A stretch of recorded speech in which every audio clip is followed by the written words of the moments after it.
Prezados amigos, muito boa noite. Se vocês ainda não me conhecem, meu nome é Francisco Penante, professor de Direito Empresarial e a pessoa responsável em trazer para vocês alguns temas que nós reputamos como indispensáveis, considerando o perfil do certame procurador do município do estado de São Paulo. Certamente, como vocês já sabem, estamos tratando de um certame cuja banca organizadora é a VUNESP, uma banca que, no direito empresarial, costuma cobrar questões de maneira bastante objetiva, ou seja, nós não temos aqueles enunciados grandes, complexos, não. Por outro lado, nós precisamos ser assertivos. Tranquilo? Nós acreditamos que vocês têm todos os subsídios necessários para uma excelente prova, para conseguir conquistar uma das 70 vagas em disputa e, para tanto, dando a nossa modesta contribuição, vou chamar a atenção de vocês para aspectos que marcaram presença no certame de 2002, também no certame de procurador do município do estado de São Paulo de 2008, de modo que vocês estejam habilitados a enfrentar de peito aberto essas questões. Vamos lá? Desce. A nossa monitoria preparou um material complementar onde nós, de início, chamamos a atenção de vocês para a distribuição de questões no âmbito do direito empresarial. Professor, eu dei uma olhada rápida no edital, confesso que não encontrei conteúdo programático do direito empresarial. Dá uma outra olhada, porque dentro do direito civil nós encontramos uma série de temas afetos ao direito empresarial. E aí, vai. Nesse universo, vocês vão encontrar 45% das questões produzidas nos certames de 2002 e 2008, versando sobre o direito societário. Professor, são 5 tipos societários empresários. Tudo bem, é verdade, mas eu quero que vocês, nessa reta final, a dias da prova de primeira fase, centrem as suas atenções nas sociedades limitadas e nas sociedades anônimas. Professor, por que isso? Por óbvio, estes são os tipos mais comuns. Estes são os tipos mais frequentes. Se vocês tiveram cuidado de se debruçar sobre as provas dos certames anteriores, se vocês tiveram cuidado de estudar o perfil da banca VUNESP, perceberam que em matéria de direito societário, 99% das questões estão concentradas na limitada e na SA. Por isso, atenção redobrada em relação à limitada e à SA. Corta.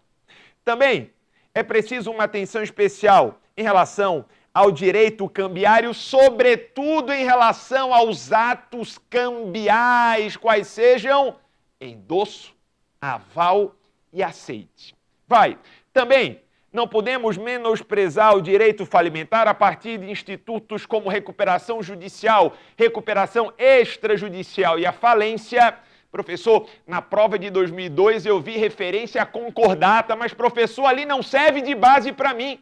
Hoje não há mais de falar em concordata, tudo bem, mas a análise da prova de 2002, em que pese tenha sido uma prova elaborada antes mesmo da vigência da Lei 11.101, que é de 2005, nos aponta sim um norte que não pode ser ignorado. Vai! E aí, entre outros, uma série de temas envolvendo fundo de comércio, envolvendo o nome empresarial de maneira autônoma, envolvendo outras questões relacionadas ao direito de empresa. Tranquilo, então? Nós partimos dessa perspectiva para apresentar a vocês o nosso overdose. Vai! E aí, nós começamos com a primeira dica. Nós começamos mostrando a vocês quem é o empresário. Professor, isso é muito tranquilo, eu também acho. O empresário, gente, é aquele que encontra-se conceituado no caput do artigo 966 do Código Civil, que diz assim: considera-se empresário quem exerce profissionalmente atividade econômica organizada para a produção ou a circulação de bens ou de serviços. Dentro desse conceito de empresário, há 4 passagens para as quais eu gostaria que vocês dedicassem especial atenção. São elas, vai lá. Primeiro, Considera-se empresário quem exerce. Considera-se empresário quem exerce. Professor, então, o garçom do restaurante onde eu almoço diariamente, considerando que ele exerce a atividade, posso considerá-lo empresário? Não. Quando nós analisamos esse exercício da atividade estampado no caput do 966, nós precisamos considerar que esse exercício tem que ser em nome próprio. Percebam, o garçom do nosso exemplo, sim, participa da consecução, participa do desenvolvimento da atividade, ele exerce a atividade, mas não em nome próprio, e sim em nome alheio. Vai, também, atenção, a profissionalidade. Professor, esse profissionalmente, professor, diz respeito à habitualidade, verdade? Exato. Para a caracterização do sujeito enquanto empresário, tem que haver a prática reiterada da atividade. A atividade não pode ser promovida de maneira eventual, não. Tem que haver a profissionalidade, tem que haver a habitualidade, de maneira que aquela mãe de família que sempre que o orçamento aperta, começa a vender cosméticos para os vizinhos de porta em porta na escola dos filhos, essa não é uma empresária. Por quê? Porque ela não desenvolve atividade com habitualidade, e a habitualidade trata-se de um dos requisitos inafastáveis para a caracterização da figura do empresário. Certo? Desce.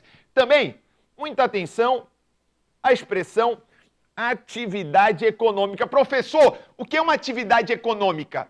Atividade econômica é aquela atividade que visa lucro. Professor, então, para a caracterização do sujeito enquanto empresário, ele deve desenvolver uma atividade econômica, ou seja, ele deve buscar lucro. Perfeito. Aqui, pouco importa se ele logra ou não êxito, se ele consegue ou não essa buscada lucratividade. O que nós vamos aferir é se ele busca essa lucratividade. Tranquilo, gente? Aqui também muita atenção.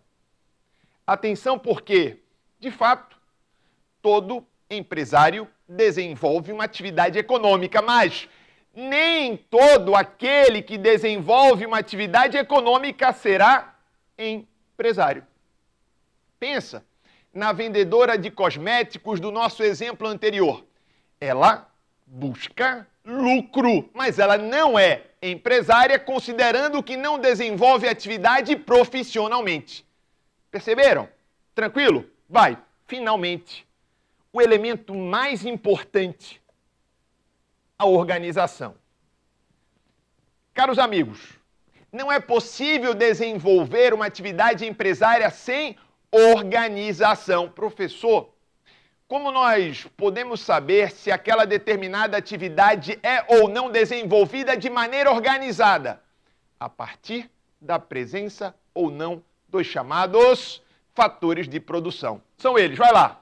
Descendo, fatores de produção, tá aí. Capital, insumos, mão de obra e tecnologia. Tranquilo, gente? Ok? Vou avançar, tá? Vai. Dica 2. Profissionais intelectuais. Professor, quem são os profissionais intelectuais aos quais você faz referência? Profissional intelectual é aquele que desenvolve atividade de cunho científico, literário ou artístico. Ah, professor, quer dizer que os, vamos lá, médicos são profissionais intelectuais.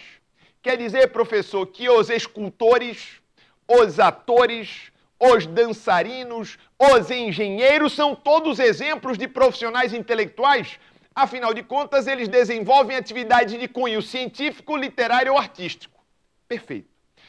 Atenção, porque esses profissionais intelectuais, como regra, são exercentes de atividade civil e não de atividade empresária. Querem ver? Corta lá.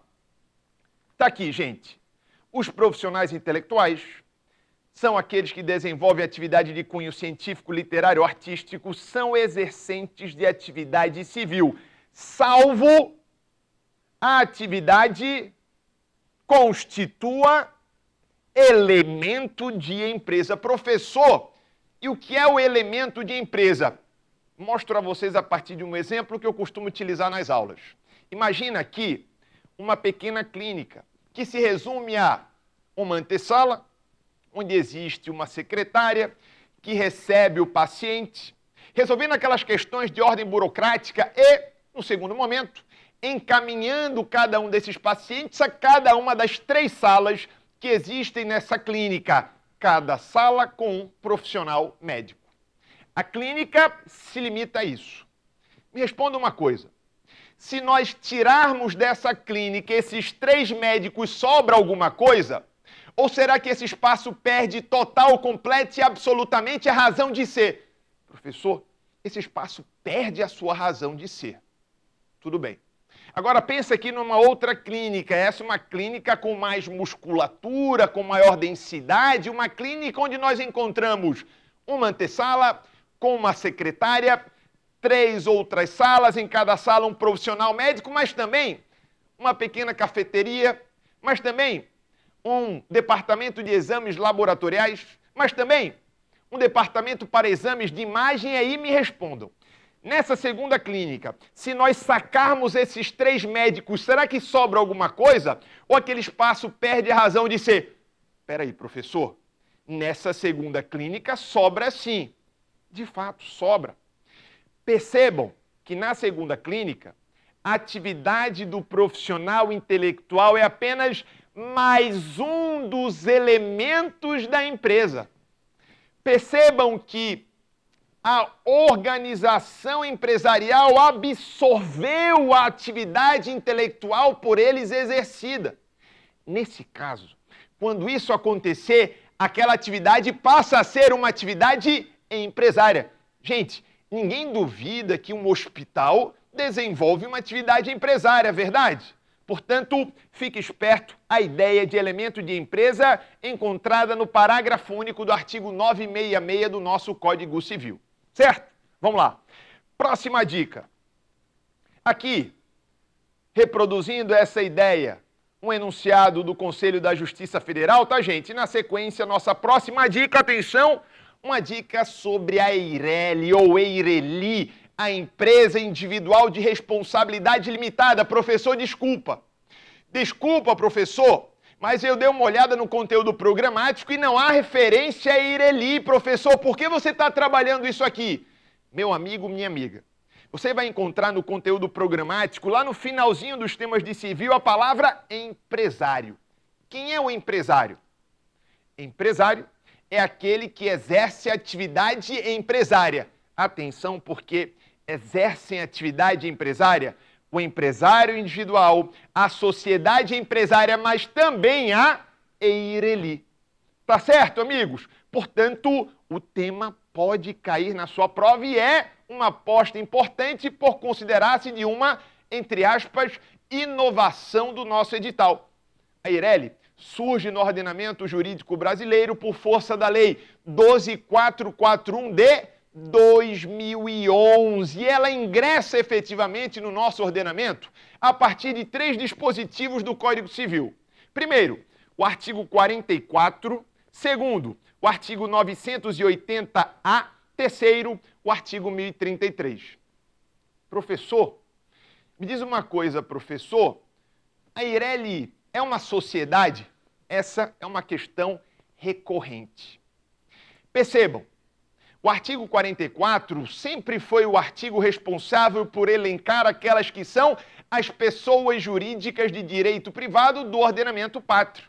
E o 44 dizia até bem pouco tempo atrás, são pessoas jurídicas de direito privado as associações, as sociedades, as fundações, os partidos políticos e as organizações religiosas.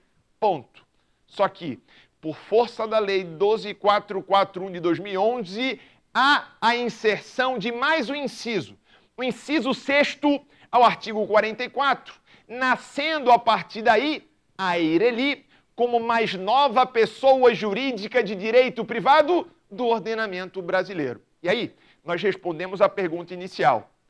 Professor, A Eireli é uma sociedade?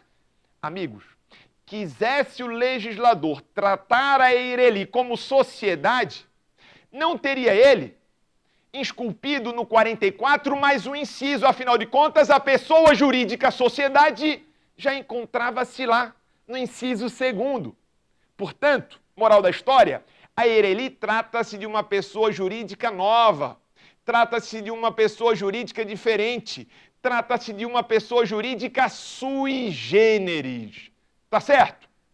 Professor, sobre as características da Eireli, centrem as atenções preponderantemente em relação ao teor do artigo 980-A.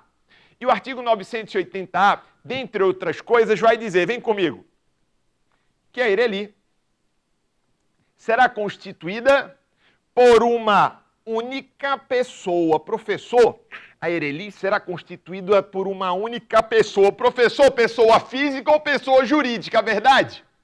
O Código Civil não esclarece essa questão.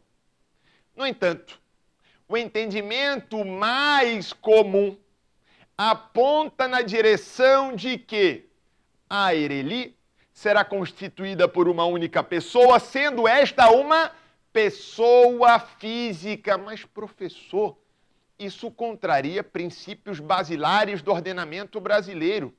Se não há vedação à constituição da Eireli por pessoa jurídica, professor, não há razão para entender que a Eireli não possa ser constituída por uma.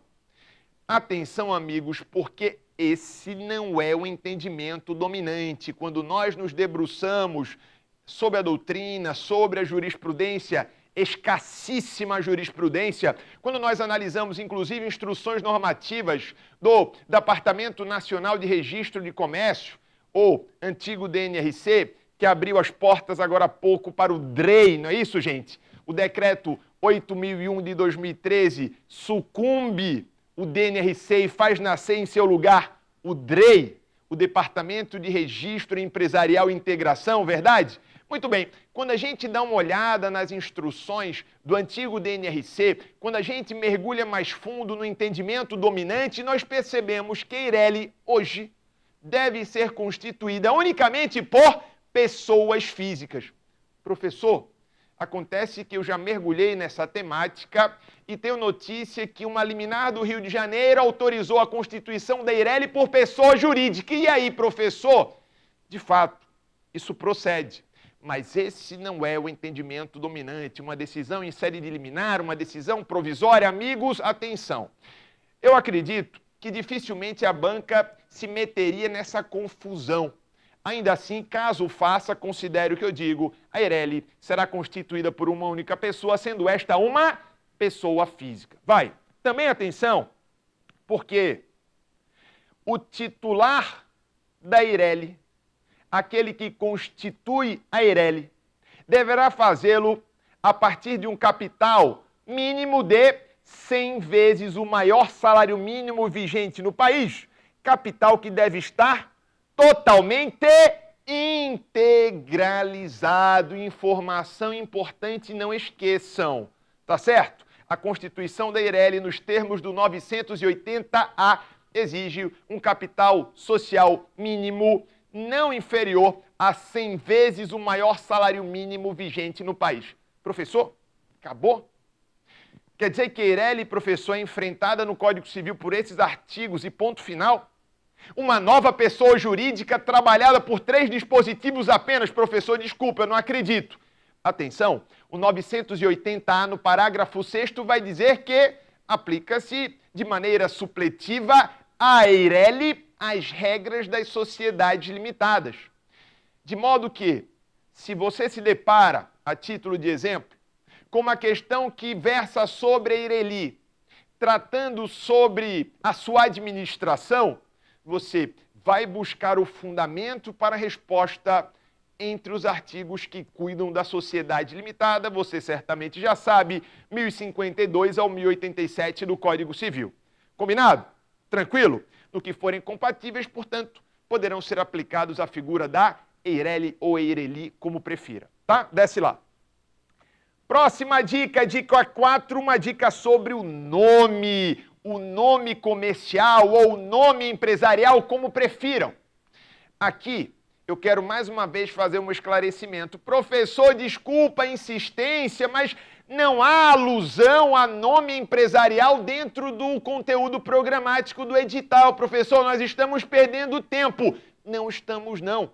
Se você der uma analisada nas últimas provas, vai perceber que esse tema caiu em mais de uma oportunidade, mesmo o edital não tratando de maneira autônoma nome empresarial.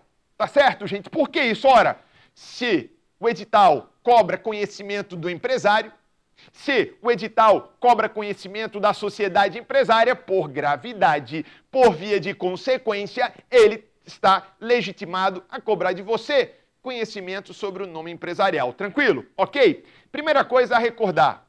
Quais são os 5 tipos societários empresários do direito brasileiro? Professor, isso é mole. Sociedade em nome coletivo, sociedade em comandita simples, sociedade limitada, sociedade em comandita por ações e, finalmente, a sociedade anônima. Não é isso, gente? Corta lá. Tá aí, ó. 5 tipos societários empresários, naturalmente. Os tipos que nós encontramos com frequência no nosso cotidiano são o tipo limitada e o tipo SA, e os demais tipos são tipos societários empresários menores, ou como a doutrina costuma falar, tipos societários empresários em desuso. Professor, aproveitando a oportunidade, professor, qual é a justificativa para o desuso dos demais tipos societários empresários, à exceção da limitada e da SA? Vem comigo.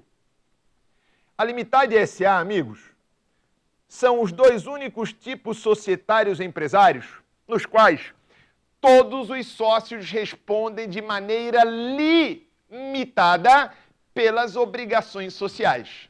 Tá certo? Então, esse é um incentivo importante que não pode ser desconsiderado. Verdade? Sobre o nome empresarial, é importante deixar claro que o Código Civil, ao trabalhar esse tema, entre o 1155 e o 1168, estabelece espécies de nome empresarial, quais sejam a firma, também conhecida como razão, e a denominação, e também ela estabelece uma conexão entre os tipos societários empresários e as espécies de nome empresarial. Nesse ambiente, nessa seara, nesse universo do direito empresarial, o Código Civil vai dizer, que as sociedades em nome coletivo terão seu nome empresarial formado a partir de firma, as sociedades em comandita simples, idem, as sociedades limitadas, aqui atenção redobrada, a partir de firma ou denominação, as sociedades em comandita por ações, idem, firma ou denominação, e, finalmente, as sociedades anônimas, que são também conhecidas como companhia, nome empresarial necessariamente a partir de denominação. Professor, tudo bem, atenção especial em relação à limitada e SA. Atenção também, professor, é o fato, por exemplo, de que as sociedades anônimas terão o seu nome empresarial necessariamente formado por denominação, o que não implica dizer que esse nome empresarial não pode trazer em seu bojo ou não possa trazer em seu meio um nome civil. Atenção, pessoal, porque o nome empresarial, como nós comentamos, pode ser expressado a partir de firma, pode ser expressado a partir de denominação. A firma trata-se do nome empresarial formado a partir do nome civil de um, de alguns ou de todos os sócios. E o nome civil, ou a firma melhor, ela poderá trazer também ou não a informação do ramo de atividade. Vou repetir para que não haja confusão. A firma trata-se do nome empresarial formado a partir do nome civil de um, de alguns ou de todos os sócios. Então, imagina uma sociedade formada por mim, por você e pelo Arnold Schwarzenegger, nosso cinegrafista e amigo que nos acompanha hoje. O nosso nome civil vai ser utilizado ou pode ser utilizado para a construção do nome empresarial da nossa sociedade. Professor, mas isso é possível, por exemplo, se essa sociedade formada por nós for uma sociedade limitada, considerando que a limitada admite a espécie firma para a formação do seu nome empresarial. Perfeito. Agora, o que é que vai acontecer? Nessa firma, no nosso nome empresarial, pode vir presente ou não o ramo de atividade. Pensa comigo, o nome empresarial é o seguinte, o seu nome, tá? A inicial do prenome e o seu patronímico, o seu sobrenome, o meu também, F. Penante, e o do Schwarzenegger, A. Schwarzenegger. E aí, acrescentado esse nome empresarial, nós podemos especificar o ramo de atividade. Materiais esportivos, por exemplo, material de construção, equipamentos de informática, locação de veículos, enfim, o ramo de atividade pode vir ou não acrescentado na firma. Professor, na denominação é assim também? Não.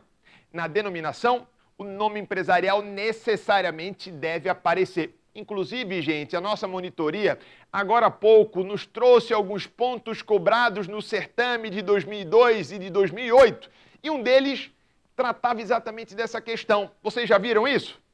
Não. A questão exigia que você conhecesse a informação do 1156, também a informação do 1158 do Código Civil, dando conta ao fato de que, na firma, o ramo de atividade pode ou não estar presente na denominação, necessariamente deve estar presente. E aí, voltando àquela questão anterior, não esqueçam, se a firma mostra-se como nome empresarial, construído a partir do nome civil de um, alguns ou todos os sócios, a denominação é o nome empresarial edificado a partir de elemento fantasia. Voltec, materiais farmacêuticos. Voltec é claramente um elemento fantasia. Ou editora Atlas, professor, também um elemento fantasia. Muito bem, gente. Atenção, porque na denominação, diferentemente da firma, o ramo de atividade deve sempre estar presente. Tranquilo? Ok? E mais, nada impede que uma sociedade anônima, em que pese o seu nome empresarial seja edificado necessariamente, conforme disposto pelo artigo 3º da Lei das S.A.s, da Lei 6.404 de 76, a partir de denominação, insisto, nada impede que essa denominação traga em seu bojo um nome civil. Seria o caso do nome civil de alguém que se pretende homenagear? Seria o caso do nome civil de um sócio proeminente? Isso é possível, e o simples fato de nós encontrarmos no nome da SA um nome civil não implica dizer que aquele nome é uma firma, não. O nome da SA será sempre, sempre, sempre uma denominação. Artigo 3º da Lei das SAs. Tá bom, gente? Tranquilo? Muito bem, posso virar essa página? Vamos para mais uma dica? Corta lá. Mais uma dica. Dica 5. Ah, a nossa monitoria colocou aqui. Olha só, gente. Rapidinho, tá? Esse é o Vademecum Civil Empresarial. Obra minha e do professor Cristiano Sobral, da editora Gen Método. Se você quer verticalizar no direito empresarial aqui, não te escapa nenhuma lei importante, tá? Vai, seguindo. Dica 6. Dica sobre as sociedades limitadas. Atenção, amigos. Atenção ao que dispõe o artigo 1072, parágrafo 5º do nosso Código Civil. Atenção porque as deliberações na sociedade limitada que estejam de acordo com a lei e o contrato social obrigarão a todos os sócios, ainda que estejam ausentes ou sejam dissidentes. Exemplo, imagina aquela sociedade limitada do nosso exemplo anterior. A sociedade limitada formada por mim, por você e pelo Schwarzenegger. Imaginem que nós marcamos uma reunião para deliberar sobre a conveniência da fusão da nossa sociedade com uma outra sociedade. Ou para discutir se seria interessante que nós abríssemos uma filial num outro estado. Não importa qual é a deliberação. Imaginem que o Arnold Schwarzenegger, embora comunicado, embora ciente, embora tenham sido cumpridos todos os rituais, todos os proclamas para que essa reunião se desse na data combinada, ele não compareceu. A reunião aconteceu ainda assim, foi promovida a deliberação e nós consensuamos pela abertura da filial no outro estado. Será que essa decisão vincula o Arnold Schwarzenegger? Sim ou não, gente? As deliberações no âmbito da sociedade limitada que cumpram, que sigam, que respeitem a lei, assim como o ato constitutivo da sociedade, obrigarão a todos os sócios, ainda que ausentes. Da mesma forma, imaginem que o Schwarzenegger até participou da reunião, mas foi voto vencido. Não concordou com a abertura da filial, mas, como eu disse, não prosperou o seu intuito. Nesse caso, ele representa um voto dissidente. Mais uma vez, insisto, se aquela decisão respeita a lei e o que dispõe o contrato social da limitada, ela vai obrigar a todos os sócios, ainda que dissidentes. Tranquilo? Muita gente também pergunta sobre aquela questão da reunião ou da assembleia, essa deliberação, professor, ela pode acontecer via reunião ou assembleia. Tem uma história dessa no 1072, verdade? Atenção. Atenção porque nas sociedades limitadas compostas por mais de 10 sócios, as deliberações deverão acontecer necessariamente, obrigatoriamente, através de assembleia. Tranquilo, gente? Mas, vai. Atenção, porque, por outro lado, as deliberações no âmbito da sociedade limitada que não estejam de acordo, vem para mim, meu irmão, com a lei e com o contrato, elas tornarão ilimitada a responsabilidade de todos aqueles que expressamente a tenham aprovado. Tranquilo? Teor do artigo 1080 do Código Civil, também uma aposta importante para a sua prova, fica atento, tá? Vamos para frente? Vamos para frente, ainda falando sobre a limitada, explorar um outro tema. Explorar o tema dissolução. Professor, dissolução. Dissolução é o ato ou efeito de dissolver. Dissolução, professor, no âmbito do direito societário, trata-se de uma espécie de processo de desorganização daquela coletividade. É por aí, professor? Perfeito. Mas atenção, porque a dissolução no âmbito do direito societário pode mostrar-se a partir da feição de dissolução parcial ou a partir da feição de dissolução total. A dissolução total é o processo de desconstituição. Trata-se do processo de extinção de uma sociedade. Na dissolução total, nós encontramos 3 fases. Quais são elas? Primeira fase, a fase da dissolução propriamente dita, onde acontece o rompimento do ato constitutivo da sociedade. A segunda etapa, a fase da liquidação, onde vai haver a realização, ou seja, a venda do patrimônio ativo da sociedade para que, com o valor obtido, sejam pagos os credores. A terceira e última fase é a fase da partilha.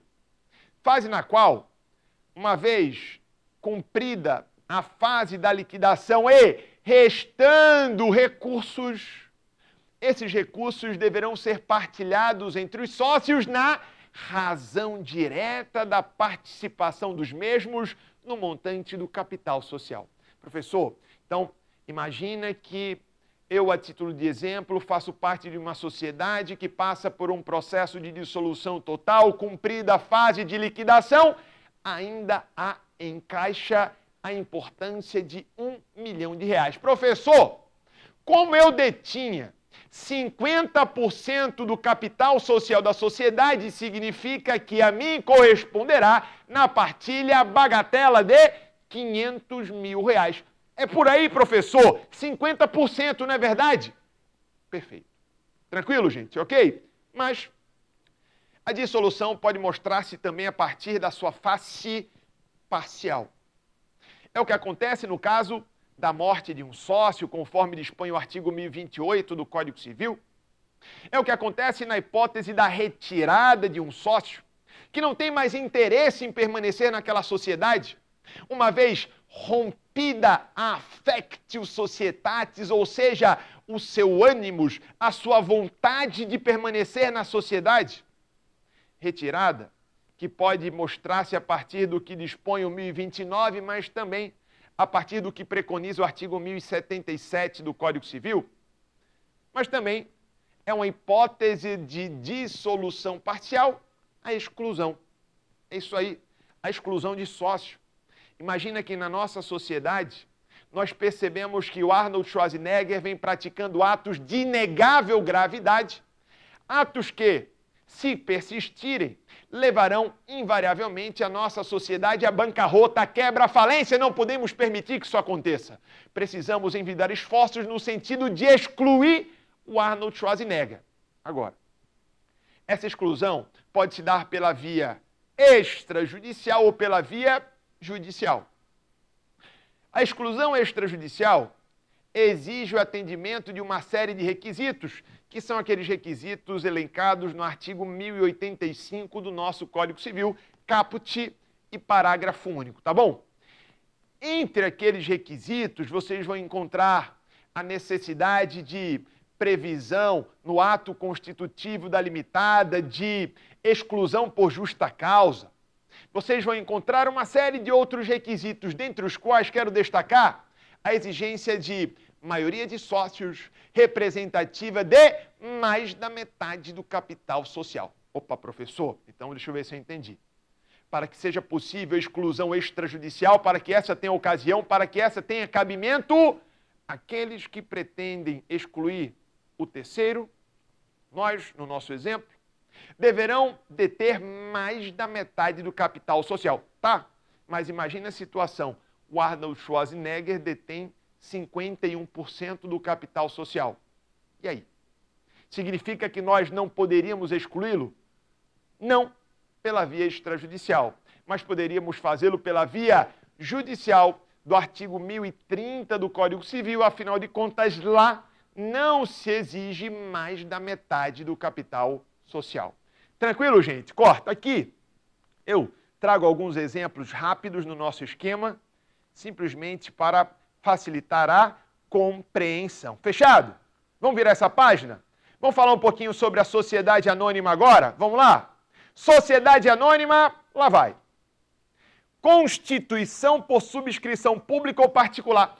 O meu monitor estava comentando comigo há instantes atrás que ele selecionou esse tema considerando que na prova, não sei se 2008 ou 2002, foi cobrado. Na prova, segundo ele, havia uma das alternativas da questão que dizia que a constituição da sociedade anônima deve acontecer necessariamente por subscrição pública, que é um impropério.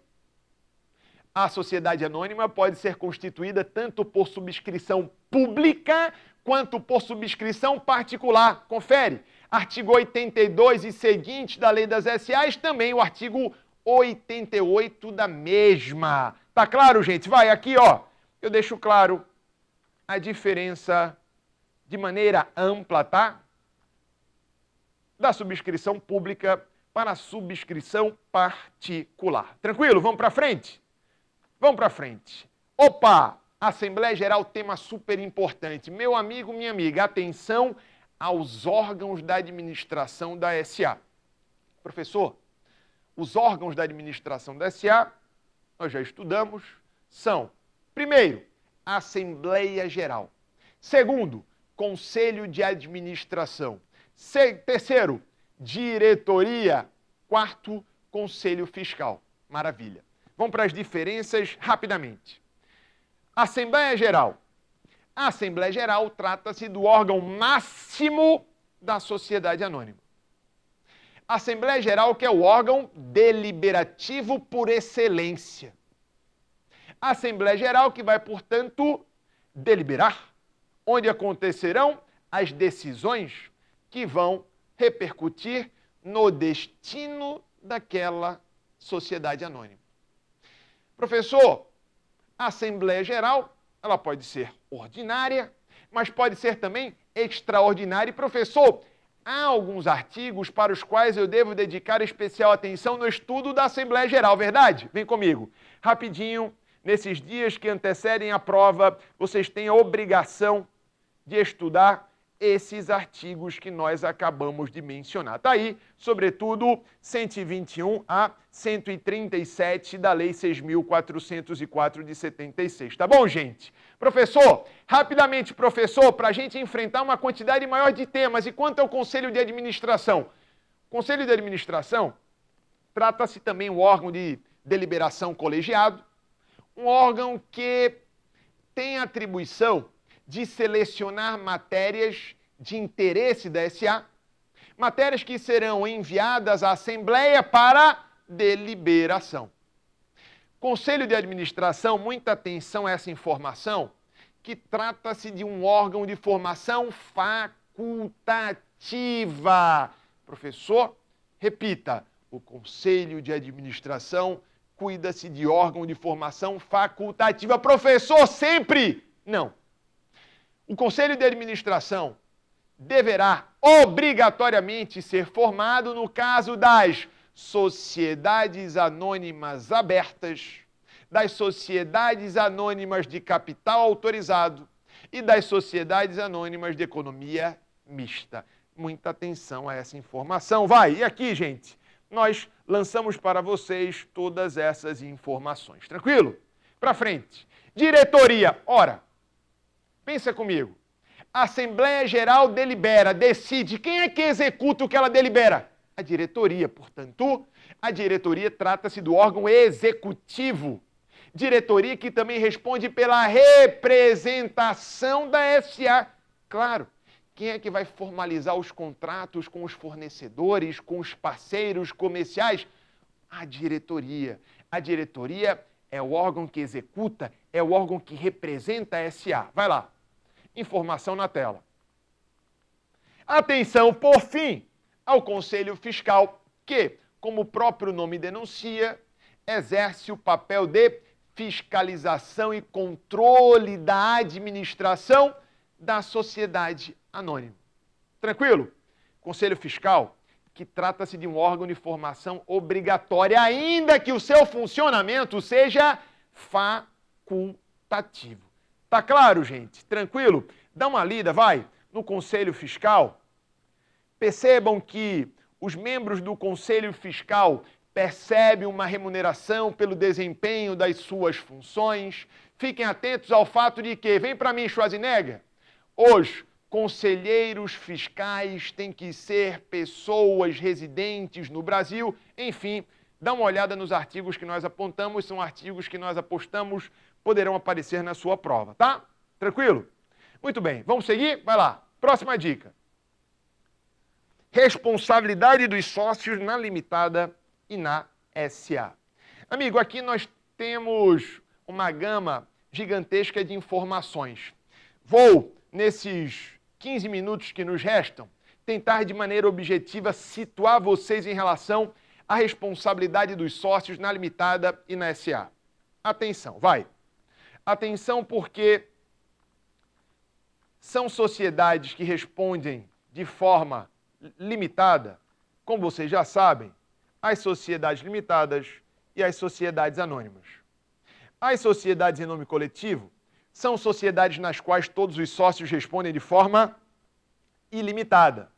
E as sociedades em comandita simples e as sociedades em comandita por ações são consideradas mistas, haja vista que parte dos sócios de cada uma delas responde de forma limitada, outra parte de forma ilimitada. Tranquilo, gente? Ok? Então tá, aqui, atenção porque quando nós falamos da limitação ou da não limitação da responsabilidade dos sócios em razão do tipo societário empresário, nós estamos nos referindo, atenção, aos sócios, claro.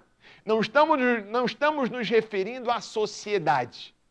A sociedade, amigos, independentemente do tipo societário, sempre responderá de modo ilimitado. Tá claro isso? Ok? Então vai. Imagina que nós estamos aqui diante de uma sociedade personificada, diante de uma sociedade dotada de personalidade jurídica e, portanto, diante de uma sociedade onde há autonomia patrimonial, ou seja, onde há separação entre as esferas patrimoniais. Uma coisa é o patrimônio da pessoa jurídica, afinal de contas, existe uma pessoa jurídica, existe personalidade, portanto, a capacidade de possuir patrimônio em seu próprio nome.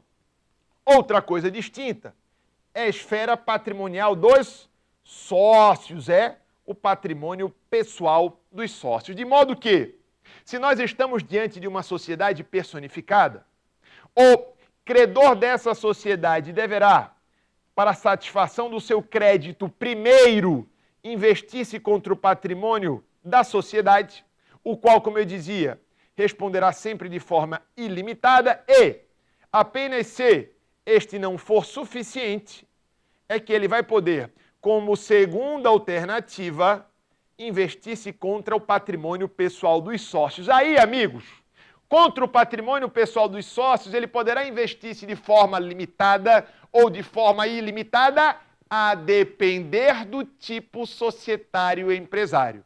Concorda? Então vai. Imagina que aqui, a título de exemplo, nós estamos diante de uma sociedade limitada. Opa, se essa é uma sociedade limitada, significa que esse credor só vai poder investir-se contra o patrimônio pessoal dos sócios até um determinado limite. Agora, que limite é esse? O limite, gente, será o limite do capital subscrito e não integralizado, ou seja, será o limite do capital prometido e não pago. Professor, então, se todos os sócios se comprometeram a aportar, vamos imaginar, 800 mil reais, e todos eles integralizaram o valor prometido, integralizaram o valor subscrito, significa, professor, que nesse caso, o credor da sociedade poderia, para a satisfação do seu crédito, acionar unicamente a pessoa jurídica sociedade, não podendo acionar o patrimônio pessoal dos sócios. Esse raciocínio é correto, está perfeito. Só não podemos ignorar a possibilidade de desconsideração da personalidade jurídica. Nesse caso, seria possível ao credor acionar o patrimônio pessoal daquele sócio ou daquele administrador que perpetrou o ato fraudulento na teia do que dispõe o artigo 50 do nosso Código Civil. Eu também, na posição de vocês, aconselho que estudem não apenas o artigo 50, mas deem uma lida rápida no Instituto da Desconsideração da Personalidade Jurídica. Se vocês tiverem alguma dúvida e eu puder ajudar de alguma forma, considerando que o nosso tempo é escasso, me acionem através do site www.franciscopenante.com.br. Se preferirem, eu estou lá no Facebook, no Francisco Penante JR, é o endereço da minha fanpage, também no Twitter, no @profpenante, também, se quiserem, problema nenhum, no Instagram, no @Francisco Penante JR, e seja qual for o canal, isso é o que menos importa, eu vou ajudá-lo a compreender a desconsideração da personalidade jurídica, não apenas na forma ordinária do artigo 50, compreensão clássica, mas também a partir da interpretação teleológica do artigo 50, o que nos permite, nas palavras do STJ, alcançar como funciona e qual é o fundamento categórico da desconsideração inversa da personalidade jurídica. Atenção, tá, gente? Tranquilo? Muito bem, professor, isso que você acabou de nos mostrar diz respeito a título de exemplo, ao funcionamento da responsabilidade dos sócios na sociedade limitada. Tá. E se aqui fosse uma sociedade anônima? Até aqui, nada mudaria. Considerando que na SA também todos os sócios respondem de forma limitada. Professor, finalmente, qual é a grande diferença? A grande diferença é a seguinte: enquanto nas sociedades limitadas todos os sócios respondem solidariamente pela integralização do capital social, na sociedade anônima não há essa solidariedade. De modo que, se na sociedade formada, imaginem, por mim, por você e pelo Schwarzenegger, onde nós nos comprometemos, cada um, a aportar 300 mil reais, e eu cumpri a minha parte, você, idem, mas o Schwarzenegger, não, os credores poderão nos acionar. Por quê? Porque se o credor vai no patrimônio da pessoa jurídica e esse não é suficiente para que ele receba o total do seu crédito, como segunda alternativa, respeitando o benefício de ordem, portanto, 2024, o credor aciona o patrimônio pessoal dos sócios, ele pode acionar o meu patrimônio pessoal e o seu patrimônio pessoal pelo valor não pago pelo Schwarzenegger. Por quê? Porque há solidariedade entre os sócios em relação à integralização do capital social, isso nas limitadas. Professor, nas sociedades anônimas é assim? Não, nas sociedades anônimas não há essa solidariedade. Eu estou, gente, chamando a atenção desse aspecto porque a VUNESP gosta desse aspecto. Inclusive, esse é um ponto que foi cobrado nesses certames anteriores aos quais eu fiz referência desde o princípio da aula, tá? Fiquem atentos, deixem-me, Schwarzenegger, fiquem atentos a esses aspectos, tá, gente?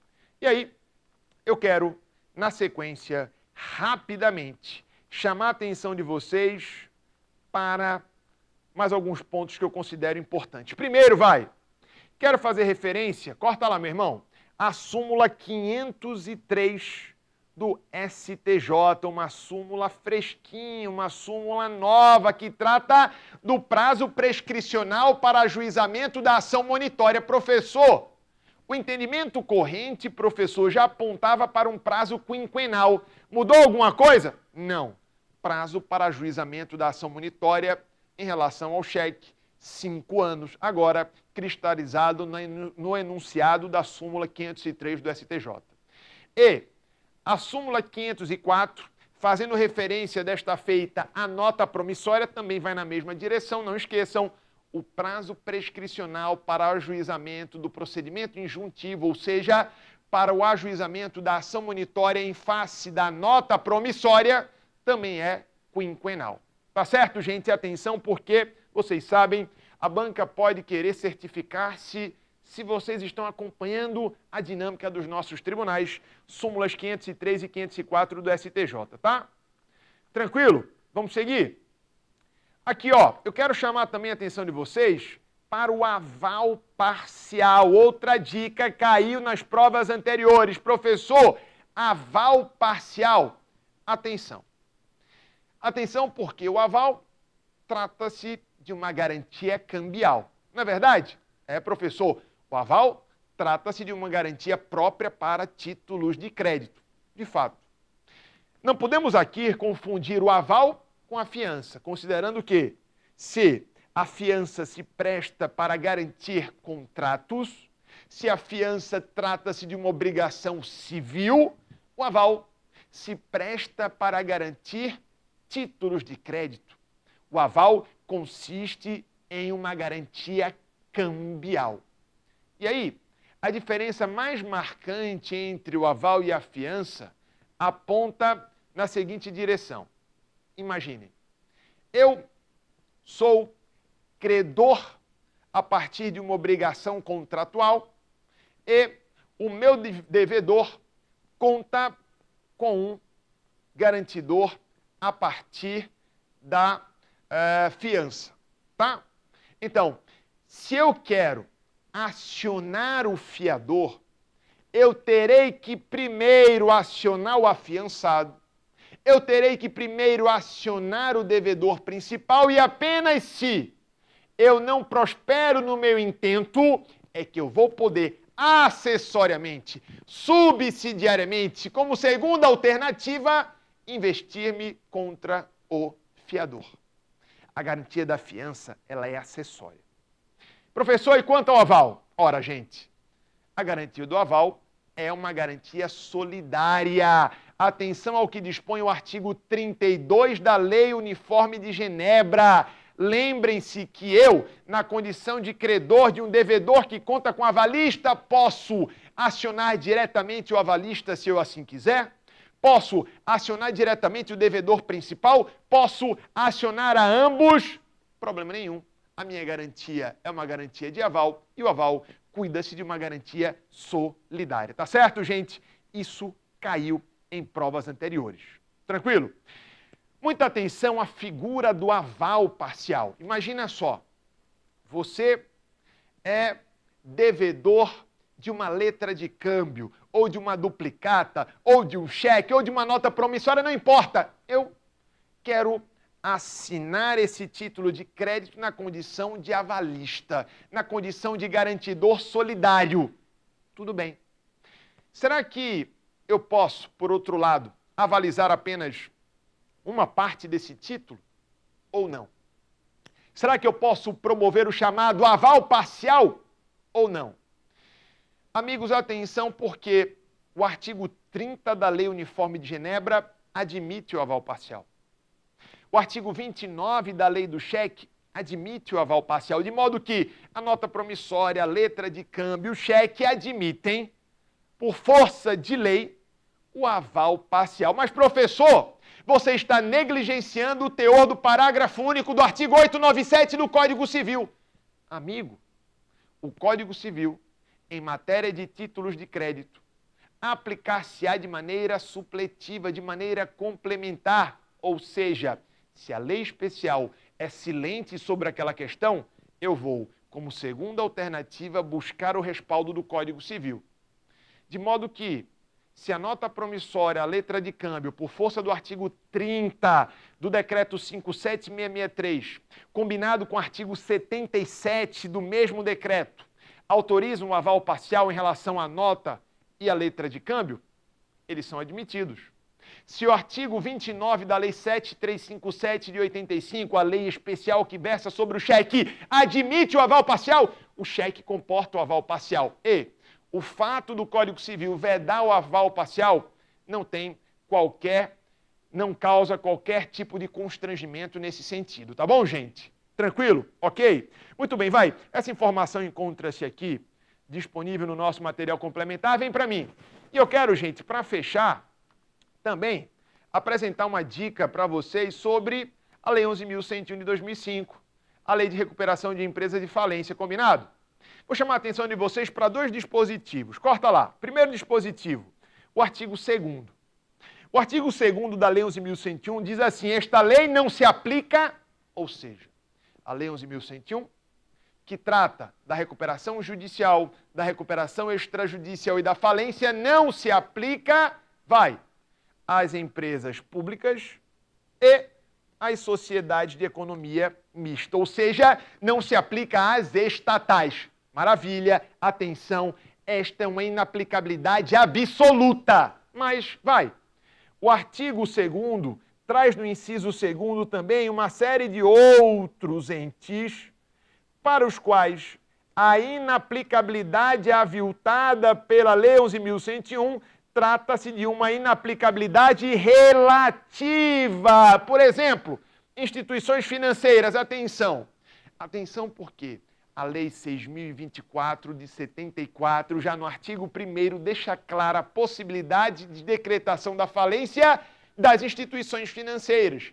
De modo, gente, que a inaplicabilidade daqueles relacionados no inciso 2º trata-se de uma inaplicabilidade relativa, haja vista que, se a lei especial que cuida sobre cada um dos mesmos autoriza, por exemplo, a falência da instituição financeira, esta autorização é válida.